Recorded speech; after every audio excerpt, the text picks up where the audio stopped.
what you asked for. Heavy is the crowd, fire in the sunrise, ashes raining down. Heavy is the crowd.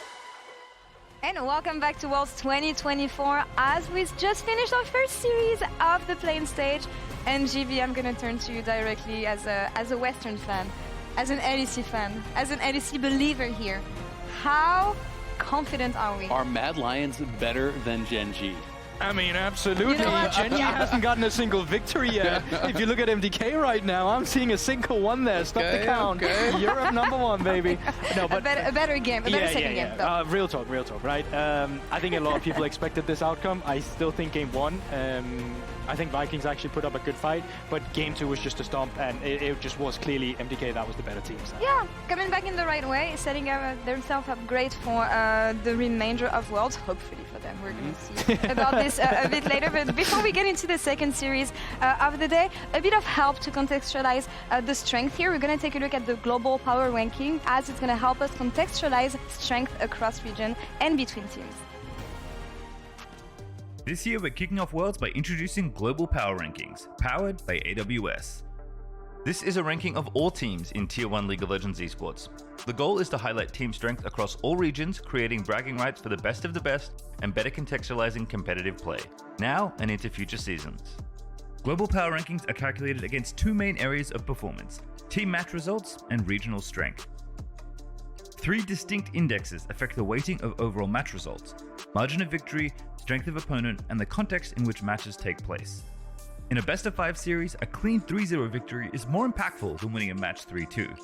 Taking down a team with a high power score will always be more impactful than beating a team with a lower power score.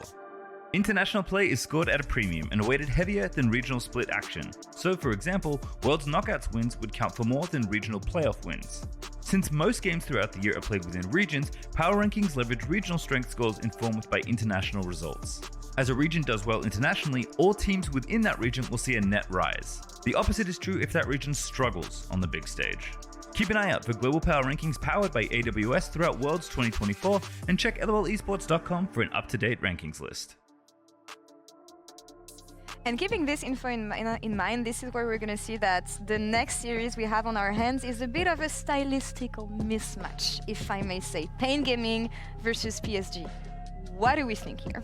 I mean, I think it's going to be a really tough match, honestly. PSG, to me, I think is the strongest team in play-ins. I think they look better than MDK. I think they look better than 100 Thieves. I think that they've improved even from Spring. Oof. And they're coming off of a very strong MSI, which is really the largest reason why they are so high in the global power rankings. Because at MSI, they beat FlyQuest. It's the first time NA hasn't made it out of play-in, so that was a big win. And then they actually almost beat BLG in a 5-game series, which is incredible, right? You know, they took them all the way to game 5. Yeah, and I mean, from the side of Brazil in general, I think they've only ever taken one game off PCS as a region as well. So just not just this matchup right now, but also just historically speaking, they have struggled against them. And it is just one of those regions where the pool of talent that they have is just incredible. And especially for this team as well, if you just look at the entire roster of PSG, it's almost unfair that they're going through play-ins as well as a minor region. And I think you could highlight whatever individual you really wanted here. I mean, that's the thing. How do you want to tackle this team if you're paiN Gaming? What is the biggest strength of PSG? What are the biggest issues that they're going to face? Well, I mean, it's going to be tough. PSG, you know, has a very unique style where they focus so heavily playing around top lane. Like, even though I don't think their top laner is their best player, it's interesting because they're just non-stop going up to top lane. They're ganking their, 24/7. It is like actually crazy how much they focus on top lane. There was a really interesting stat, and this I'm kind of paraphrasing a little bit because I can't remember the exact numbers, but it was basically that their PSG top laner had, I think it was like 3rd highest first blood participation in the league at one point, like way above junglers. And to put that in context, most top laners have like a couple percent first blood like participation. They're just not involved in the game usually. Yeah, I think actually it was the first across all regions at some point as well. So he's top definitely laners. up there. Yeah, exactly. Yeah, absolutely. But even this was 3rd, like including junglers and all positions and stuff in their league. It was ridiculous. It was one of the weirdest stats I've ever seen. And so I think, as paiN, you have to understand that is the place style that they have shown all through this summer split. And you kind of have to go in with the expectation that you are going to get attacked, right? You have to, even if it's like, okay, this should be a winning trade, even if this is going to be a good situation, you have to give respect to the fact that JunJia could be up there and you could just be getting absolutely blasted. Yeah, but listen, they don't play with a lot of respect, okay? I think when I'm looking at paiN Gaming in general, if they actually are supposed to win today as well, it has to come through their early aggression. I think domestically, this team pretty much has top 2 in every role as well. I really love watching the AD carry Titan. He's been a big step up in terms of having paiN Gaming finally win a title again, because it's been so long, and like historically speaking, they're one of the most popular organizations you have coming out from Brazil. But to go back to Titan, he's incredibly happy to skill check his opponent. He'll take a challenge wherever he sees us. Specifically, I loved watching his Ezreal, because that arcane shift, that's not to disengage, that's an engage tool, okay? And most of the time, their victories will come off the fact that they get an early lead, they skill check their opponents, they try and set up around objectives. It's a very standard way of playing, but it's also very egotistical when they approach their enemies, and they'll have to keep a bit of that ego today, despite coming in as underdogs. They need to be dogs with bites. And I love the way you mentioned this, because for Titan, it's actually his mom usually telling him to pick Ezreal, and whenever his mom tells him to pick Ezreal, this is usually so when funny. he finds the most success on the pick. But is the mom buff gonna be enough here today? Well, is she here drafting or not? Turns out she's the genius behind the drafts. MDK just know what they draft coming into today. paiN Gaming, they just asked Titan's mom, and there you have it. I mean, that's the thing, and it kind of have a feeling of last dance, I feel, for the CBLOL region here. And I feel like when I was talking to the fans,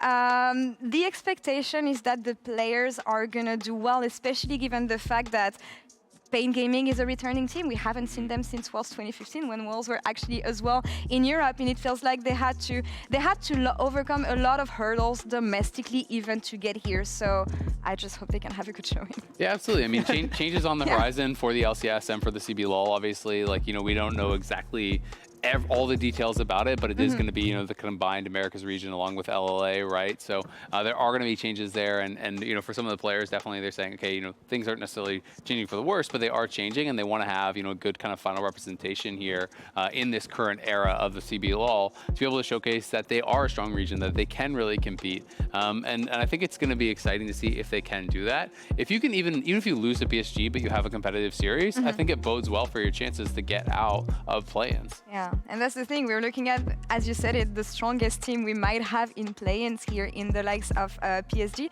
Pressures on their shoulders. Or yeah, and I mean, like, really to contextualize why PSG has become so strong, like, I'm sure a lot of viewers out there are very familiar with them because they very often make it to the international stage, but they've really perfected not the current one, but the former meta we had here in summer. Like, having 80 carries on Mabel, playing through AP junglers on JunJia, or just supportive with the Sejuani. Like, it was so easy for them to just, as soon as they hit that mid game, spread out the map with Mabel as an AD carry, make sure that the enemy never got anything to really pick in this game, and just pick them apart yourself when you came around for the team fights with this big gold lead that you've been able to accumulate of just taking sides. And one of the things that I think people, you know, kind of assume when you're looking at smaller regions is that they're going to have, you know, holes in their gameplay. Even if they're mechanically really good, they're not going to be good at playing the map. They're not going to really, you know, excel in the macro game. PSG is a different beast with that. You know, we were talking about this earlier. One of the questions is, was it, you know, just individual improvements and team improvements for PSG that made their macro game so much better in summer compared to spring, or was it more of a meta thing, right? Because a lot of it was about how Maple was playing through side lanes on Corki, on Tristana, and having so much success actually collecting gold and creating advantages there. And so it's going to be interesting to see if they can kind of, you know, emulate that same style they had so much success with in summer here, even though the meta is changing and Tristana and Corki and stuff have kind of fallen out of favor. But I mean, that's like almost like a thing that paiN has to hope, but I hate to be the one disappointing their dreams, because Mabel goes way back. He's been here multiple times. Like, mages, like when I first started watching Mabel, that was when he was playing Victor and all these other control mages as well. Orianna's Syndra's already back. We saw that in the first series, so I think it's just going to be easy for him to go back to default here. My big question is, how's the team going to adapt to that? Because I think individually, Mabel's going to be fine with this, but as a team, I think they might have to adapt to Maple suddenly not being on the side lane. You mentioned Maple. I feel like, I mean, he's one of the legacy standout players that we have. He was playing League even before I was watching League. He's been here forever, and it might be one of the last times we see him compete on the international stage as well. Yeah, I mean, as it's been stated in the video. It's kind of crazy, right? You know, thinking back to me, it's like Maple is linked kind of intrinsically to like Karsa and Maple, you know, like way back in Flash Wolves days and things like this, where, you know, they were kind of known as the Korean killers. You know, they could actually take down LCK teams and have these really crazy series. The other thing with them, though, is that they don't always have that consistency internationally, right? So they do sometimes show up and have these really, really good performances, but it's like this MSI was incredible. Then you look back to last year, they got knocked out in play-ins both times. So it's not as though they are a team that has no faults and has no holes. Definitely think they have improved massively from last year. You know, talking about JunJia, like he is such a good individual player. This is a guy that is at the very top of Korean solo queue. He's mechanically really, really gifted. He's a very strong individual player. So I think it's going to be tough for people to compete with them, but PSG has obviously gotten knocked out a number of times in play-ins. I'd like to have a small refresher on what we saw from them at MSI that made them stand out. Remember, they lost to G2 3-0, but before that, one of the best teams we had from the East, actually, and a lot of hopes on their side. Yeah, I mean, before that, they lost to BDS, right, at Worlds. But then before that, it really is just as Aseo said, right? It's the fact that they often come with a little bit of inconsistency as well. I will say, like, this summer split is probably some of the most consistent I've seen them in a long time, at least domestically speaking. And I'm really hoping that they can continue with that, because I want them to be able to challenge. I want them to be a team that can be Korean killers again and not just be a play-in team. I mean, it's going to be so interesting, right? Because, you know, I do think a lot of people who have been watching them are saying, okay, this could actually be the best team in play-ins, but the question then becomes, how far can you actually take that, right? And talking to some of the PCS casters and talking to some of the people that are actually experts in the region and cover them, they think this is the strongest they've ever looked. So, you know, there's a lot of confidence that, you know, when you're talking to like a lot of Western analysts, people are like, okay, they're the best team in play-ins. But when we're talking to some of the PCS analysts and some of the PCS coaches and experts that I talk to, they're like, they're actually, you know, as good as TL or as good as G2, and people are putting them really high up there in the PCS. So there's a lot of expectations coming from that region. I don't know that I agree with that, you know, that I would put them on that level. But this is a team that, you know, really could make a pretty big splash at Worlds if they are able to take down some of the big Western teams. They haven't made you believe yet. They haven't made me believe yet. But they will. How many times can you make this one fit within a day? We're about to find out in just a few minutes as the teams are ready on stage. So let's send it over to the casters for paiN Gaming versus Paris Saint-Germain Talon. Hello.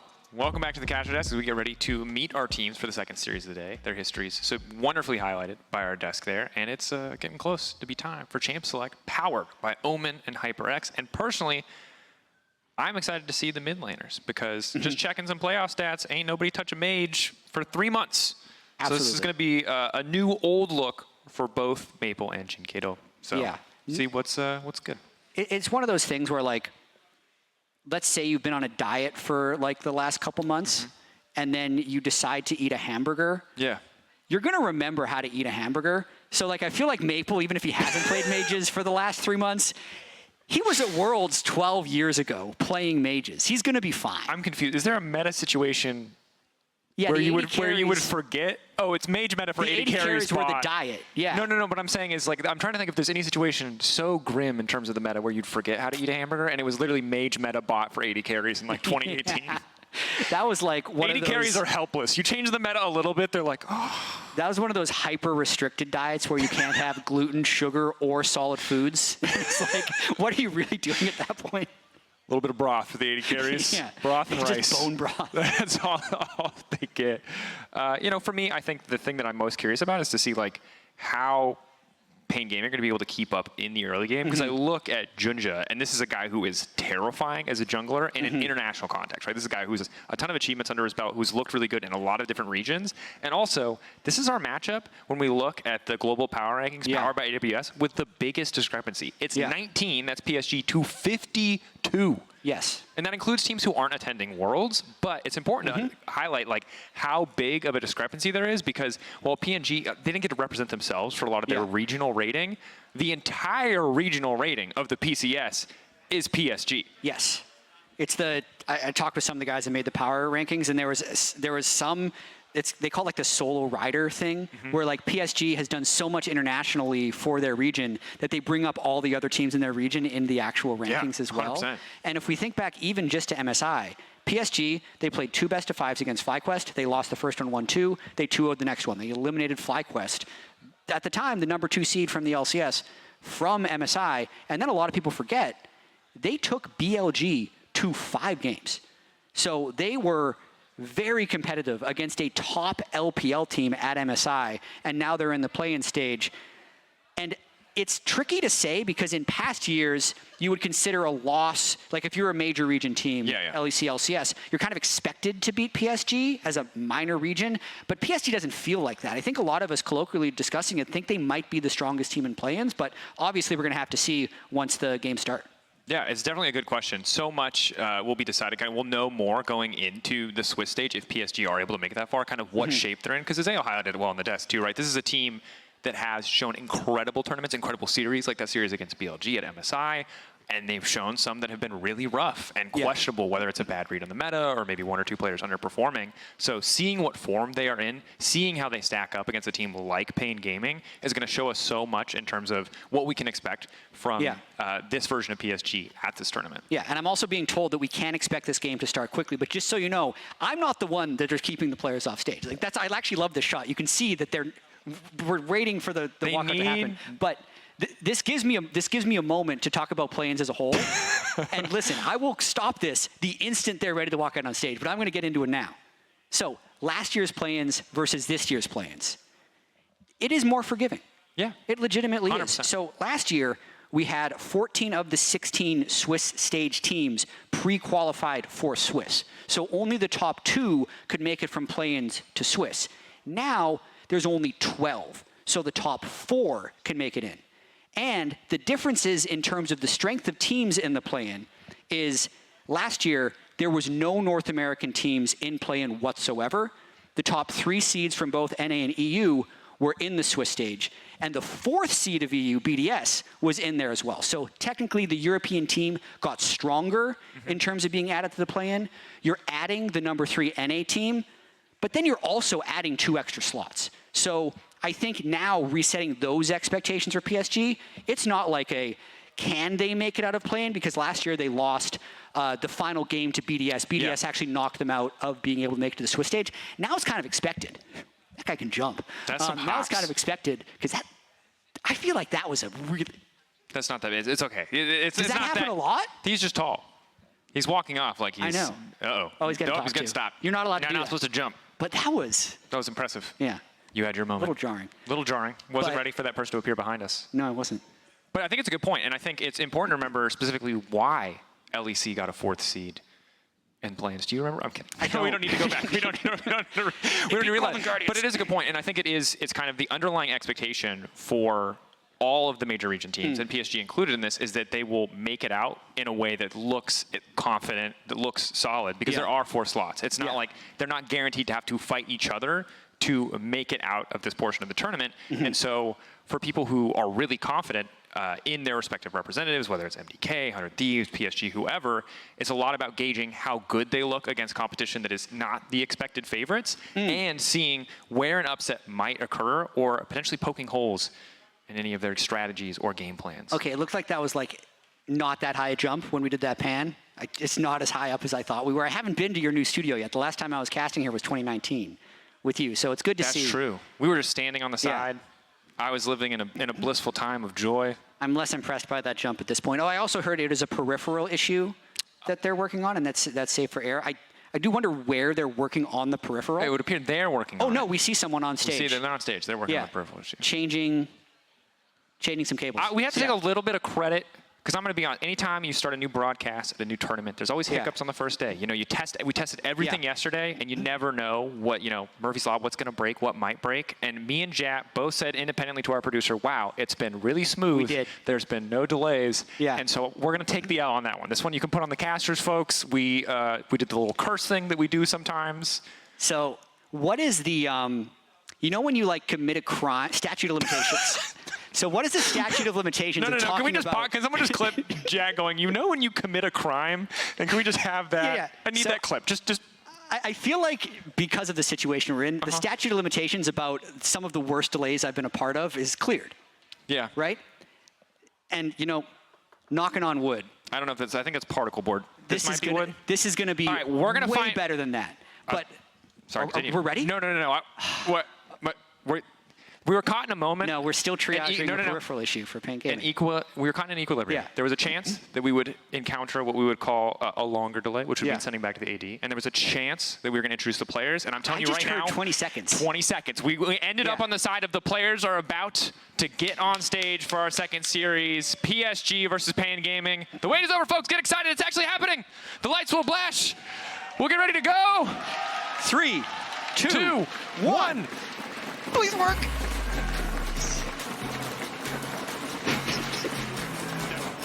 We had no count in our ears. Jazz just threw that out there. He's the magic man. He made it happen. And two teams are going to make magic happen on stage today. PSG, paiN Gaming, going head-to-head. Absolutely. Resetting the stage here. PSG, the big favorite, up against paiN Gaming from the CBLOL. Both the #1 seeds from their region. But PSG had a huge showing at MSI. Have improved since then based on everybody I talked to. And paiN Gaming come from a very competitive CBLOL. It feels like we're getting a new top seed almost every time we look at that region, looking to make a big splash now that there are 4 Swiss stage spots up for grabs here in the playing stage. Yep. And as we enter Champion Select powered by Omen and HyperX, a lot of questions into what paiN Gaming can do, right? This is a team that has been to finals so many times, but not been able to get over that final hurdle to qualify for international events. Now we will see if they're here, if they can be the ones to make the upset happen, if they can do something crazy. So many, like the history of the CBLOL obviously is these incredible upset games against major region teams in unexpected situations. And also, like, we've been the beneficiary of it, I can't lie, from an LEC perspective. H2K very glad that, you know, INTZ came in back in the day and was able to find those massive games. That's a deep grab. Yeah, that's 11 years ago. Yeah. Wow. Oh, I did not need to come face-to-face with my own mortality at this point of the day.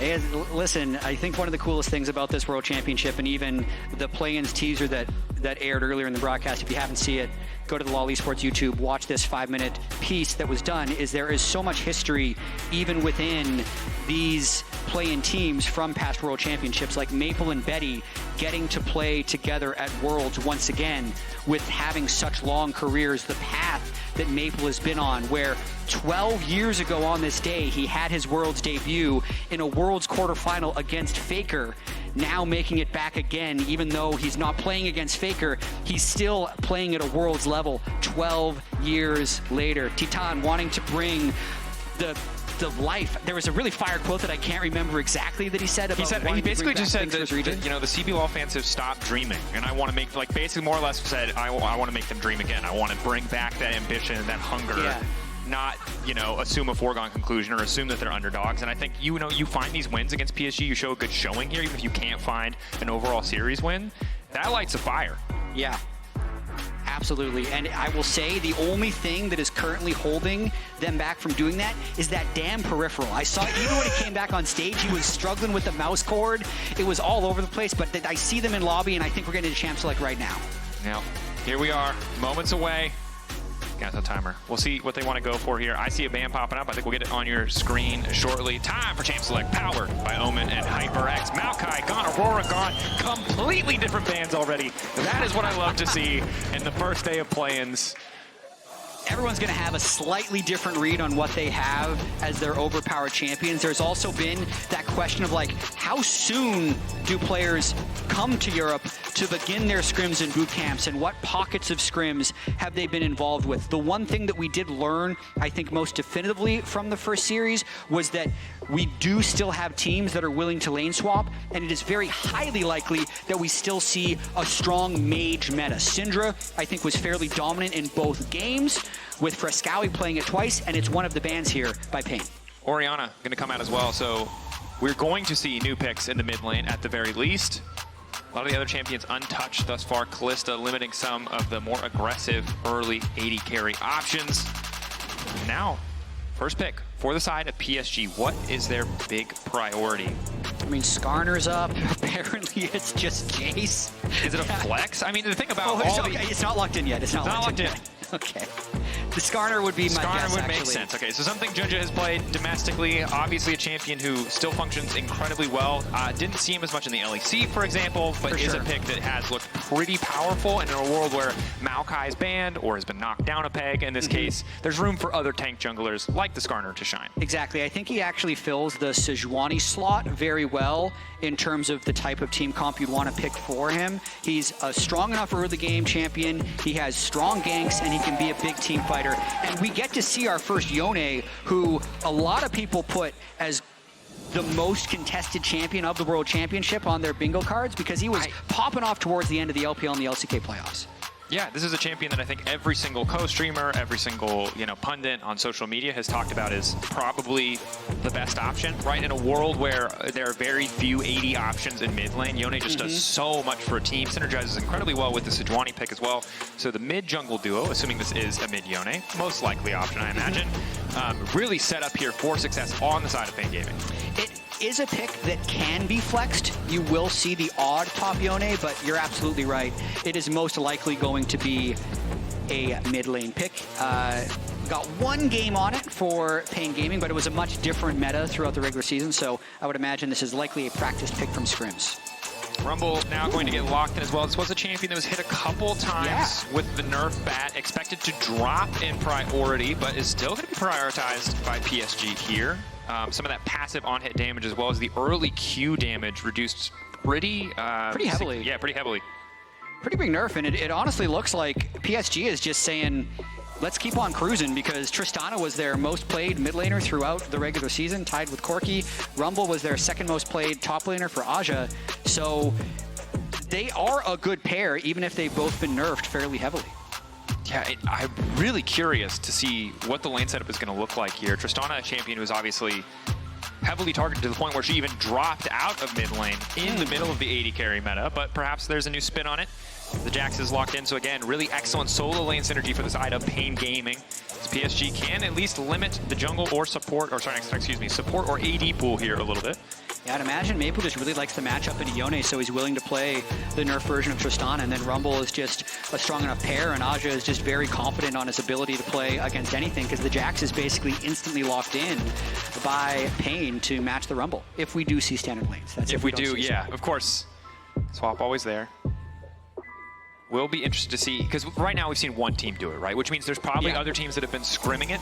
It's usually never happening in complete isolation. We'll see if either of these teams join in, and if it's a greater trend for the tournament, as the Ziggs will be banned, the Varus, the Nautilus. Nautilus, of course, just generic kind of prio here. Interesting to see that ban prioritized over the Rell. Rell did get hit a little bit with the nerf hammer, not too much. But it seems like they feel like Nautilus the bigger threat to what they're trying to get done, and obviously nice with the Yone, because that ulti's gonna follow you back. Absolutely will. I'm surprised. I'm just trying to look at these bans. Okay, we're going to get probably Lucian Nami instead of engaged support like a Rell. I think that's generally correct, just because otherwise they kind of have 4 melee champions that all have to dive on top of a Skarner Rumble, which didn't really seem like it's possible. So they're going to go with a little bit more range. I mean, you could do it. They're just going to ult you, and then they're both going to push R, and then you're going to die. But it's always on the cards. It's an option open to you, and now having the Rell locked in. Okay, so giving some good engage options here for PSG without it coming through in the top lane as much from the Rumble. Nice to have it in the support position, but does leave them open to some more aggressive options on the bottom side, some ranged options. Nami and Poppy both hovered. Lucian Nami obviously dropped out of popularity after a massive, massive tear, but is now back again. See how aggressive Titan and Kuri can be in this bottom lane 2v2. I don't mind it, actually, in this case. I don't necessarily think that Lucian Nami is suddenly going to become the meta here at Worlds, but I just like their ability to have a little bit of extra range, since everybody else on their team is so all in, and they have a fairly self-sufficient range duo in the bot lane while everybody else needs to play flank. And then on the side, of PSG. It is just a really well-balanced team composition, although it very much looks like a patch 14-16 team comp, not necessarily like a Worlds team comp, because all these champions you could easily see being played in their regional playoffs before the massive patches hit. I think every single one of these champions, except for Skarner, was nerfed. Yes. This is literally a draft from a different patch, and it might still function. But these are the champions that I think everyone expected to fall out of meta, right? MF took small hits. Bloodthirster was nerfed a bit, which was her best first item purchase. Yeah. There's so many little things And that the should have base dissuaded this. Base AD as well. So it's a difficult position to be in if you're PSG, because this comp would have been stronger on previous patches, but it's also probably comfortable. You know exactly what you're getting out of this, and if comfort is what PSG want to go for, we'll just have to see if it works out. One thing that I learned from this team, especially at MSI, is that if they are in an even game state, they have a very high chance of winning because their macro is very good. It feels world-class to me. I think a lot of that comes from Maple, World's experience from basically everyone on their team as well. So they are just a very strong mid to late game team, and I think playing comfort in game one is a very respectable decision. Definitely is. Of course, for this game, they're also not really showing us anything new. Showing us something old in the context of a meta that has changed so much, at least shows that they're willing to play it, but perhaps there's even more waiting in their back pocket, depending on how this game one plays out as JunJia, CarioK trading blows in the jungle. Well, not actually hitting each other, but at least fishing, looking for an angle. Surprisingly active level ones in this first day of plans. And I think we might see fairly active level ones throughout the World Championship, because you need to get information if lane swaps are on the table. So wherever you have a stronger, 1v1, 2v2, being able to push someone back and get a deep ward to actually scout the jungle is very important. So they're kind of thinking about getting that ward down, and that was a mistake because they've given away early vision and a cheeky little CS on a Sejuani. That's 10 gold right there. Well, it's a hair of experience as well. So Jackson and Yone both got 1/3 of the ward's experience in that as well, which might be an earlier level 2. I'm not completely polished on how that matters. On the third of third of a ward? On like a third of a ward. I know is what the that enough ward to hit level 2 early? Yeah, I know the ward, but the third of a ward is where I get a little Basically, lost. every pro player in the world knows this, but currently I don't, so please tweet me or something. I want to know. Yeah, good call out. Someone else will probably know it too. dyNquedo. Gonna And get he pushed gets back pushed here anyway, so it doesn't in the matter. first levels. Yeah, one of the big things to note is there's no Fleet on the side of Maple. Fleet obviously hit for range champions by pretty decent margins. Absorb Life also hit 2 nerfs designed to get 80 carries out of the mid lane, take away some of that safety that they were kind of guaranteed from runes overall.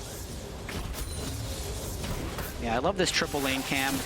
If anyone decides to get a little bit aggressive, I want to also see how well Maple can stay pushed in this lane, because this is kind of why he would have picked the Tristana. He's going to like this matchup, I think, into the Yone. And then also just how does PSG deal with the Lucian Nami? Lucian Nami's not that big of a menace at like level 1. It's more about once they get a few items and a few levels under their belt. Yeah, and MF very strong early on. Obviously, the kill pressure you're going to get with the Rell as well is something that has to be respected. Part of the reason you're seeing defensive sums come out from Kuri, right? It's the heal instead of something like an Ignite. They know that they don't have kill pressure. They know once they get that first item or support itemization, or even just a few more levels, they'll be a bit better equipped to trade. But early on, MF frustrating the lane against, backed up by some CC. Only making it worse is PSG getting this initial push out, and for now, things relatively quiet. Obviously, no super fast clearing junglers like the Nidalee, so for now, both junglers kind of on even pace. I mean, in retrospect, we were spoiled by the lane swaps in the first series because they generated action nonstop. That's true. People were fighting at like level 1 and 2 outside of lanes in random jungles, Jed. Now it's just standard lanes again. Full clear into... Well, it's interesting that the junglers are on the same side of the map for a crab. And wow, they would have doped this if he didn't ward and was unaware, I think. Okay, PSG, thank you production, 100% on all 5 of these champions through summer. 100% win rate. 100% win rate, I believe. Yeah, so... They didn't lose many games for what it's worth. They have one of the highest... They're very dominant, right? If you look at the global power rankings like website, I think they have either one of the highest or the highest win rates of any team globally. Like, they were so dominant in their actual region. Them and JunJia are going to be like the 2 teams with the highest win percentage throughout all of the year. Look, both of them probably ready to take on BLG, so makes sense to me. Betty and Woody now finally getting pushed in. Of course, don't have their jungler here on the bottom side, so have to play with a little bit more respect.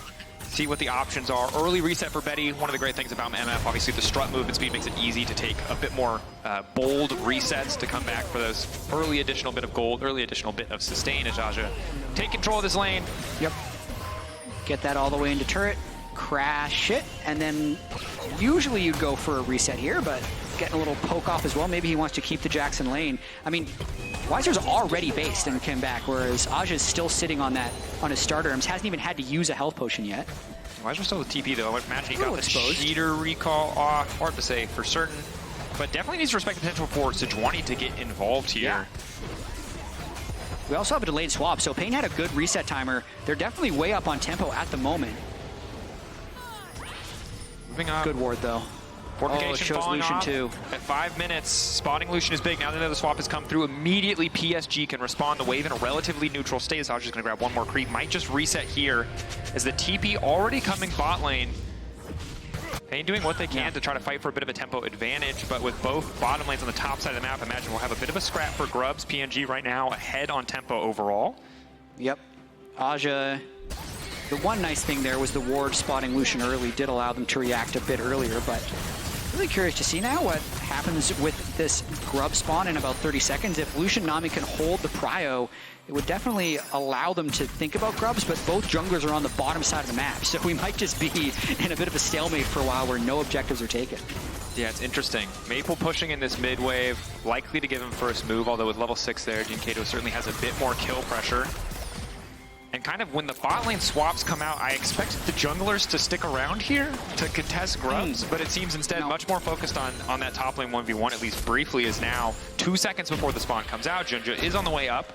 They don't really have prio on the bottom side, and they're just now fighting for prio on the top side, so they should be able to start this, but it won't be, free and easy. There is room for paiN Gaming to contest here. Yeah, there is also a teleport available for Azhi. He held it, so this is fairly free, and that's why I think paiN said, we're not messing with that. We're just going to take the Drake and be completely happy with this trade. That said, giving, any grubs to a Tristana, even a nerfed Tristana, True. always can be a bit of a difficult prospect as safe champion on side lane, can accrue those gold leads really rapidly, take through or shred through plates if given the chance. MF not the best tower taker. It's not a Jinx, so you're not as worried about the bot laner like our last series. But ward cleared out there, and you're gonna have to be really careful about approaching this tower. Yeah, so it's likely at least 5 minions that are going to be denied. There's no one on with teleport up that can actually catch this wave. It's going to be a plate for them as well. So just very small, low-risk advantages being accumulated for PSG as of now. This whole draft, early game approach, the way they're playing is very low risk so far, yet still very effective for PSG. Yeah, but it's crazy that they've... Oh, JunJia forced a flash. It's okay. Good look from paiN. They don't get much out of it. They get the flash. So if they can follow up in a future play, that's going to feel good. But for now, weren't able to get to the wave soon enough to catch all of those minions, and so not a hugely advantageous play. And else they can also get a follow-up somewhere else. Yeah.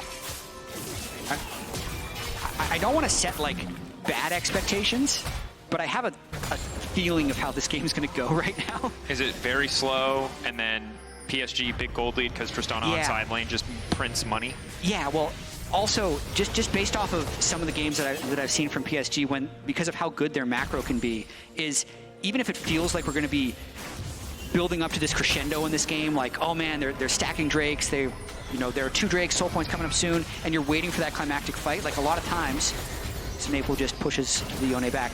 A lot of times they'll just get a pick on the side lane, and then you won't even see the climactic fight. That kind of feels like, I know it's really early, but that's the feeling that I have right now. The Prophet. You've seen ahead. I want to be wrong. Please be a bad call. All right, we'll see if we get climactic 5v5 or random pick on side lane. Those are the 2 potential options. And I'm feeling random pick on side lane. I mean, last game wasn't random pick on side lane, but it was not full 5v5s most of the time. It was single picks to start things off. JunJia trying to stop the wave clear from coming out. I don't really think he has kill pressure here, but... Yeah. Just making sure he has to recall, and he's also holding the wave from Maple. Good little Skarner things, building a small advantage on the Sejuani with his power farming so far. Delayed the recall just a hair, but probably going to mean 1 plate for the Trist. Again, just another really small thing, but that would increase their gold lead by, 20%, 200 more gold. and just slowly move them up towards victory. Azhi pushing the wave in. Does he just walk ahead to proxy the next one? Does see the control ward there, but just opts to walk away. Maple coming up. No ulti, makes this a little bit difficult. Is he just here for the money? Oh, man. I love that move. Wizer now forced to ulti, getting lower and lower. The extra resistances do not matter. One more auto should finish the job, but they don't quite have the damage. Wizer now running forward. He knows he might have a chance to kill Maple, but he's got not a lot left. Good footwork. Baits Azhi into thinking he's going for the mid laner and instead jumps back to safety. Okay, really nice play by Wizer there. Stalls it. This gives paiN time for a play on the bot side. Yone thinking about moving down. It would be a 4-for-3 dive. Not confident. They don't have, the wave is just killed too quickly. dyNquedo a little bit late on the rotation, I think it's safe to say. Stops the play from taking place, but Betty gonna step up anyway. Root hits. Sejuani not gonna be leveraged. JunJia in the area, slow coming in from that Make It Rain. So frustrating for PNG to deal with.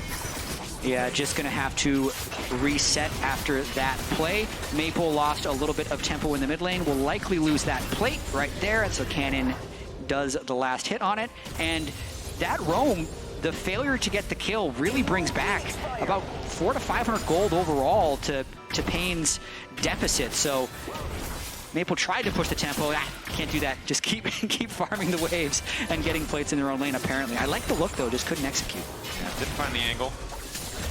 Betty, Maple, both with the calls, of course, getting a bit of extra money on top of slight advantages in CS, at least for Betty. Maple falling a little bit behind. That time he spent topside, as you highlighted. 6 grubs. Might be 6 grubs. Is big, and paiN behind the play a little bit. Jack's likely going to push wave into tower.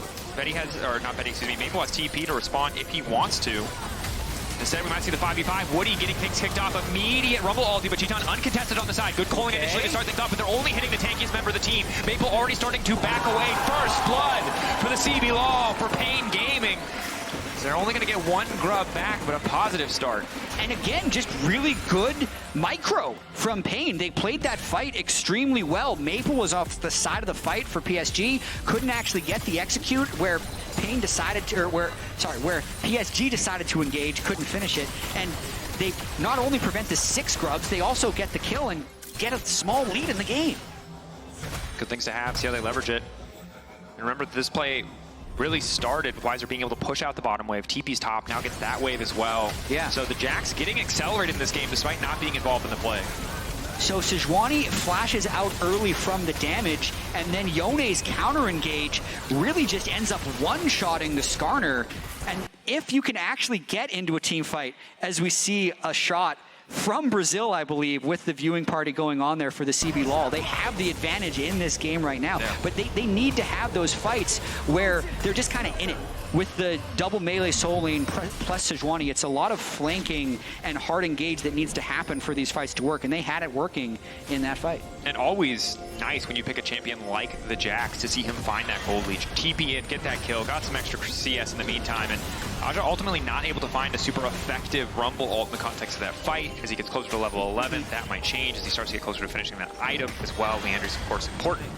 PSG, they've already got 5 grubs now, at least showing presence around the Drake, but of course there's no waves here yet. Both waves in a neutral state, mid and bot lane, so PNG with better vision setup, with more members in the area, are free to start the objective. I think they're just going to get it. Misfortune and Tristana are too far away, so that second Drake already secured for paiN. And in terms of first 13 minutes of the game, they're going to take these when you consider PSG is one of, if not the strongest rated teams heading into the play-in stage. And paiN, if you look at the CB LOL's performance lately, I mean, they won 1 game at MSI against a depleted GAM team. They were winless at last year's World Championship, so kind of anything beats the expectations for them, and they're looking like they could win this game if they continue to play well. I would be really curious to see how the power rankings change if they win this game. 19th versus 52nd on a list, it feels like it's going to have impact. Even, and remember, it's not just for them, they're also playing for the rating of their region, right? How all, and it's not obviously just rating, it's also prestige for the CB LOL too. paiN Gaming, first chance in a long time to represent here, and thus far, not too bad. Despite initially looking like a game where PSG was going to be able to bleed them out, they've been able to find a couple angles of attack. Yeah, we'll see with plates going down now how much the game opens up and whether they're able to actually make the correct roams. Because the trick here now, especially once you start seeing some outer turrets going down, is how well you can make your rotations to pull off plays on side lane. But they could maybe go for a flashless Maple. Just decide not to, though. They're going to kind of hold here where they're not at the disadvantage. First items coming through for PSG. You know, see if any play is going to break out, but nerf BT. Obviously nerfed Kraken. Kraken's been nerfed for quite some time. It was even nerfed on the playoffs with champions still building it. I like the Heartsteel Skarner against the 3 melee champions as well. You can have the kind of more team-focused, not Heartsteel Skarner. Geez, what? I forget the name of the item. The Sejuani has it. Instantly, going to see that all. It's a quick pick. As we look away for about a moment, Betty's ult not able to do enough work as Chitani Kuri quick to clean up that kill. These Sejuani ults are really connecting. Apologies there, looking at item names when there was a fight happening, but that's another It was a second. It was a second of fight. Should have seen it coming. Came out They of could be nowhere. going for more here. JunJia just trying to walk through the wall there, but we'll be all right.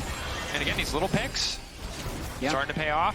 Still gold leads everywhere but top lane for the side of PSG. Support, I'm just going to say, is not significant. But I think more and more pressure on Wizer to do some work on this Jax. You can see him just going into Azhi, has that Trinity Force completed, knows that he's powerful in those short trades. And as the game progresses, if you're able to keep your CS up on Jax and not be forced to overgroup, you can start beating that Rumble and also the Tristana in side lane. So Wizer can absolutely be a force. It's just really tricky to be able to do that against really competent teams who can have snap engages on the rest of your team or get mid push and then threaten you on side lane. So basically, I think a lot of this game will be decided on the margins, like can Lucian Nami hold mid-wave while the Jax is split pushing, and can paiN make plays after they have mid-push and move? I also want to see how much they can get out of the Skarner, because one of the things that Sejuani does really well is instantaneous engages. It's always a bit more of a delay for Skarner if he's not going to flash in. JunJia, nice knock up over the wall, sends the projectile through, but not himself, so doesn't really risk much of anything. And Jax free hitting on mid-turret here right now, so pretty nice. When they have the 4v4, they're the ones getting free time on turret. Rumble was too afraid to free hit the top lane turret because he was worried about actually coming down for a fight. So little bits of turret damage. Teleport top lane and maybe break that turret as well. Now the response, though, this is going to be very difficult for Wizer to hold. And the tower down top lane as well. Maple there to pick up that money, and PSG going to grab 2 towers. One will be traded back. So a bit of an awkward exchange overall. 1.5k gold lead now for the side of PSG. They obviously take towers much faster, and with the Tristana on side lane with 5 grubs, you can see how quickly that tier 2 is going to fall. Really nice teleport there by Maple. Even though they weren't the first ones on the turret, they had a bigger wave, and they crashed 1.5 turrets top lane as well as killing the mid lane turret. I think a small mistake there by paiN, resetting basically everyone from the bottom lane instead of moving it up towards the mid lane, because that would have likely meant they could defend the mid turret and then probably take the mid turret as well. But let's see if they can get this on the bounce back. Might end up being about pressure for Drake instead. Betty here to cover. Red buff and the BT shield allows him the safety to just walk up, clear this wave. paiN Gaming hovering to the bottom side. They've already got 2 Drakes. Infernal Soul on the table. Only, of course, would be their 3rd, but ever closer, putting PSG in a position where eventually they probably are going to just have to fight the full 5v5. paiN Gaming not afraid to just use their man advantage, walk in, fight for that vision. They saw Maple bot, they see Azhi top, they know they're favored. Betty, though, fearless, just continues to step up here.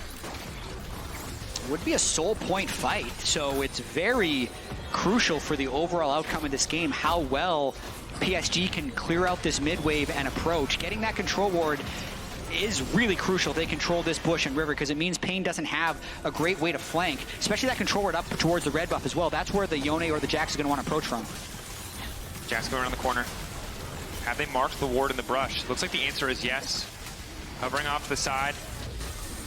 Rumble now coming in. Objective JunJia immediately going to try to kick things off. A lot of burst used on the Skarner to little effect thus far. JunJia with flash, with smite. Objective in their sights, bursting it down. They get the objective.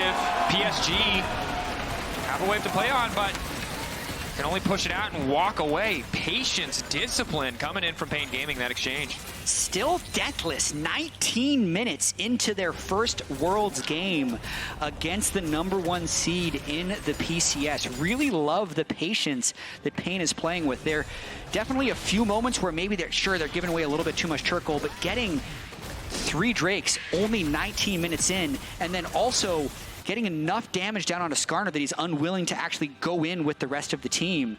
They're putting on a pretty great showing for game 1 here at Worlds. Definitely are. And you talked about, hey, the Heartsteel can feel so good against these 3 melee champions, but JunJia's just not getting any stacks. He can't get into a fight. They're not scrapping at all. So an item that he purchased early, that he prioritized, while we'll still give that little bit of burst, he's not getting that additional value of the scaling HP.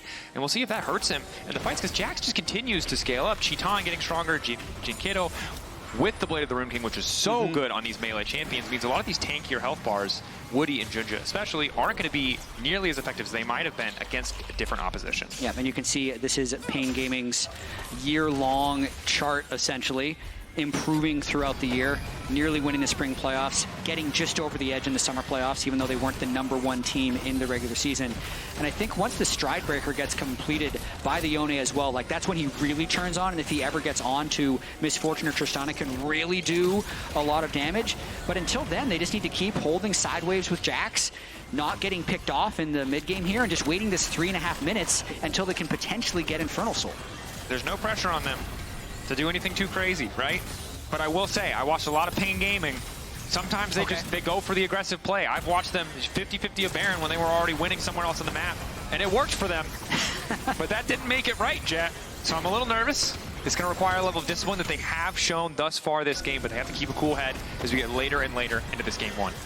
Yeah, and as we're at 20 minutes now, 1 pick or 2 picks could mean Baron and a complete swing on this game, so you got to be a little bit extra cautious without losing the amount of, I guess, aggression or boldness it takes to push the right side wave. Like at this instance, Jax is not pushing anywhere, so they're really hard committing onto this mid lane, and it just gets cleared away by an MF ult. Might see the pick, though. Ulti going to be used. JunJia really has nowhere to go. Finds the initial stun. Forced to flash out. It's going to make any potential contest of the next objective that much harder. Skarner, of course, can go through the wall, but Flash the most reliable way to get into the pit, whether it's Dragon or Baron. Yeah, especially needing maybe a Flash to flip the Infernal Drake. So even though it cost paiN 2 ultimates, it's not like PSG is setting anywhere else on the map up where they can fight. So paiN isn't worried about those 2 ultimates whatsoever. They're gonna be back fairly quickly as everyone resets after that play. Wizer just keeps getting scarier and scarier. This is not... No, this isn't what I expected. I feel like we had all that time to set the expectations about PSG being, you know, maybe the best team in paiN. Woody, history. Their global power rankings, 12 years at Worlds. But that's the thing I love about Worlds is sometimes, you know, you DRX it. No one expects it, and you just show up and you start kicking people around. Yeah. The weird thing about this game, though, is PSG is like 2,000 gold up. But it doesn't feel like they're winning the game, which is crazy. Because they have no kills. It's all explainable, but it's still weird. That said, they are getting mid push out first. They are setting up now on the top side of the map. Maybe since these second item spikes are coming through, they're feeling more confident to start to fish for these plays. And they are powerful. They just have yet to find that circumstance where they can really leverage their advantage. Initial pick onto JunJia. They know that he has no flash. That Skarner ult is doing, or excuse me, the Rumble are doing a decent amount of work. Skarner now making his way out. JunJia trying to follow up, taking the jungle out of the equation. Immediate snap back over for JunJia. He will not drop. We're in trouble now too. Wizer in the midst of everybody, but a perfect input buffer from Maple means he will walk away. PNG, what can they get off of that pick?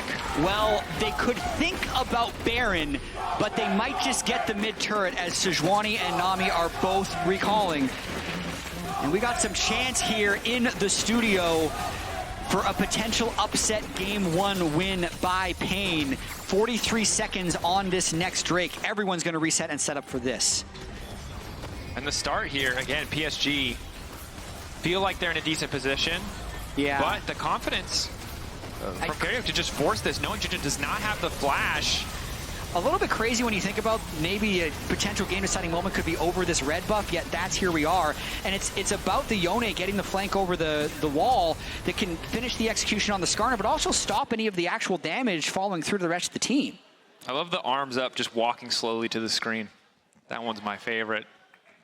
Both in Brazil and here in Berlin. paiN getting a lot of love.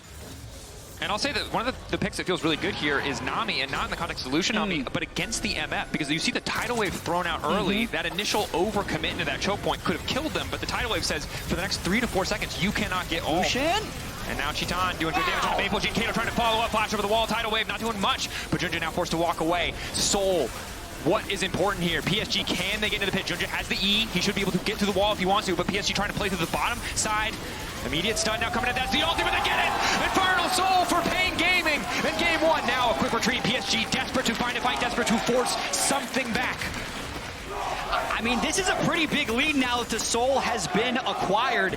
The next time they fight, they're going to be that much more powerful. They're just buying a little bit of time to make sure they're healthy. They might fight right here. JunJia going to the wall. The knockup not going to hit. Azhi taking a decent chunk of damage.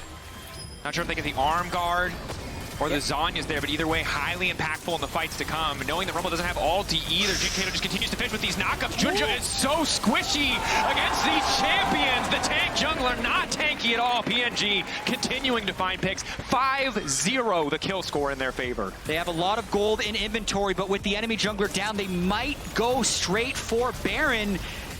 Oh no, he's interrupted! Woody, pick off to the side. JunJia should just knock. Or get knocked down here. He was planning on teleporting straight back in, but now we have a fight. In, immediate ult, the stun not going to connect. Nice knockback coming in from Maple. But Betty now going to be the one in trouble. Chitan on the front line. So much damage coming through. PSG being pushed back into enemy territory. They need to find a way out of this one. CarioK going over the wall. Knock up there. Another member falling. PNG say, all right, good deal. We'll just turn right back to the objective. We'll take our time. Lead only gets bigger. They finally... I mean, surely they have to reset at some point. 1,000 gold on Titan's Lucian. He is looking so good in this game. Going all the way back to the very start of that Infernal Soul fight. His flank on the side, which takes Maple to about 5% health. Potentially a game-winning, confident move. Finally able to get back to base. A little desynced on the recalls is going to delay their redeploy to maybe go for this Baron, but they are so strong at this point that they are in control of this game. I mean, Jax having second item right now is so impactful for the fight. He's not going to go down quickly. He's going to force an ult out of Maple to keep the backline safe. It's really for the side of PSG. We talked about it was going to be teamfight or random pick at the sideline. The answer is neither. It's going to be PNG in total control, Jat. And right now, Betty's ult, the potential for a combo here feels like PSG's angle out, but it's so difficult to set up when they're so far behind. And when paiN Gaming are playing with such confidence, instantly punishing JunJia. Over the wall. Wizer now coming in. Quick stun. Ulti not even going to come through. paiN Gaming. They got the pick they wanted. Jungler out of the equation. Not a 50-50 anymore. Baron belongs to them. PSG just can't fight back. paiN's been completely relentless. Tristana was pushing mid. There's no one that's able to re-engage to help the Skarner. And now they're on Baron with no smite. They could finish or they could peel early. Betty's ult is going to be big here, but Kuri has ult as well. Can just throw it in. JunJia poking. Objective low, but there's no smite. Doesn't have smite. Oh, geez. This is, oh no. Not like this. Not like this, paiN Gaming. Oh my goodness. Don't do your namesake justice. Brazil does better than engage. Now coming in, JunJia going to get over the wall, but can you the very back? Doesn't matter. Betty, take it out. PNG, you have to get it. Shut up. The smite. Just in time. Coming out for Chitan. It's clutch. It might have been messy, but when it matters, he stands up. Just like they drew it up, let's bait PSG into the Baron pit. Let's get the smite. They only lose one, and they secure the Baron. Dracos, this 15-second staring match with Baron at 1600 and no smite was crazy. Yone can't even get out the back of the pit. Sejuani seems like he's going to die. Yone sacrifices his life for it, but then the smite actually comes up as the next Baron auto literally would have killed the Sejuani, and then Titan, just absolute beast mode at the end of that fight. I love it. This world, baby. I didn't expect we'd see this kind of banger on day one. I thought we'd ease into it, but we're starting strong here. That was a mid-game hug. That pop-off, you can see his arm shaking. That's adrenaline. That man hyped up. 6-0-6 so far on this Lucian in game one. They do need to close this game out. They would then also need to beat them again. Yeah, but remember that while this composition from the side of PSG feels a little bit outdated in the context of the patch notes. Absolutely. They're undefeated on it domestically. This is the definition of comfort. And yet this entire game has not looked comfortable for PSG outside of the first 5 minutes. Credit to paiN Gaming. Look at that win probability. It's not 100. It'll never 100% hit 100 until they end the game, but it's about as close as it can get. They are so favored in these exchanges. PSG, can they mount that comeback? Can they turn this around? They don't have control of anything on the map right now. They don't have Infernal backing them up. Betty is powerful though. 2.5 items, a good ulti, someone caught out, maybe they can get something done, but JunJia, this is where it's really hard to be the Skarner. You don't have that dash in, dash out luxury that a Sejuani does. The ulti not as reliable, the CC not as reliable. Feels so bad to fall behind as this champion, and now he's just sitting there getting poked. He can't do anything about Cheeton just walking up and hitting him. Now CarioK looking to get things started. Ulti coming out from the MF, but dyNquedo just goes in, disrupts the play. Okay, Jax needs to crash the mid turret as well, but it's fine. The cannon minion is still just slowly chipping away on that tier 2 turret. Gold lead is extending. I mean, at this point, paiN just need to be patient as they have been throughout this entire game. The Lucian has enough range that he can kill these turrets. The Baron is going to help them extend their gold lead. It's probably going to end up going to Elder just because they are generally a short range team that needs the other team to walk out so they can engage. PSG are a 6K Baron power play, but there's a part in my brain right now that's always just anxious and scared, right? And that anxious, scared part looks at that Elder Drake and says... Is it because the Baron almost killed Sejuani? Is that why? that definitely flared up there, but all I will say is Elder is the great equalizer, and as much as you can have a 10K gold lead, if someone steals an Elder with 4 members on their team still alive, that team fight gets a lot more even. And here we go. I think they're going to fight before Elder. JunJia, again, just going to get picked off here. paiN Gaming, eyes on their perfect target. Now, Wizer stepping in. Quick pick on Azhi as well. He goes golden, but for what? He's just delaying the inevitable. paiN Gaming, they don't even need the Elder. Just stepping near it is enough to bait in PSG. The TP's now coming through as well. The Jax is damn powerful, but this is a confident move. Cheeton goes in. 1-2 punch there. 80 carrying top lane together. Betty, there's just nothing they can do. Maple down for the count. paiN Gaming in game 1 for a few minutes looked like PSG had it figured out. Like it might be an inevitable conclusion that they'd be able to outplay. But after those few minutes, paiN Gaming finding the picks, finding the kills, finding the setup, their patience paying off. Playing better in game 1, pick after pick, objective after objective. paiN Gaming make the upset happen in game 1, even if they lose someone to the fountain. And Dracos, a dominant game 1 was expected. What wasn't expected is that it would be paiN doing the domination. What a shocker here in game 1 as PSG have to walk off stage with a loss and regroup, now having to win 2 games in a row against the CB Law. What a game 1 performance. And this is a moment where if you're a PCS fan, you're hoping that that was just some comfort and they didn't want to show anything in terms of game 1 draft, and there's something else cooking for them because you're grasping on a straws. That should not have been possible, but paiN Gaming made it happen. We're going to head to a quick break. When we return, game 2.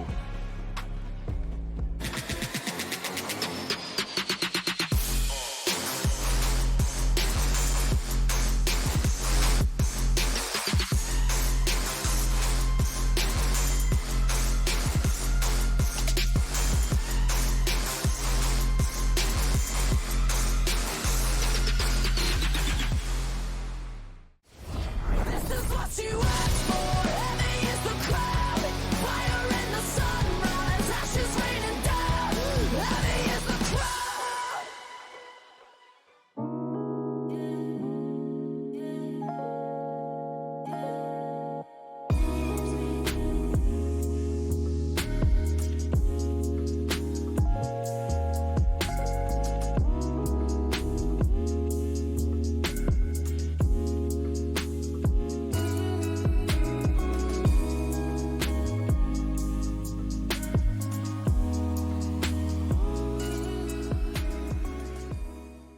And if you're wondering why I move the way I do, I just feel so good, good, good. I just feel so good, good. I just feel so good. The human body was built to move. Not trapped at a desk in one singular posture for 12 hours a day. It's time your chair evolved. This is Secret Lab Titan Evo. Ergonomically engineered for you, gamers, hybrid workers, artists, backing your every move.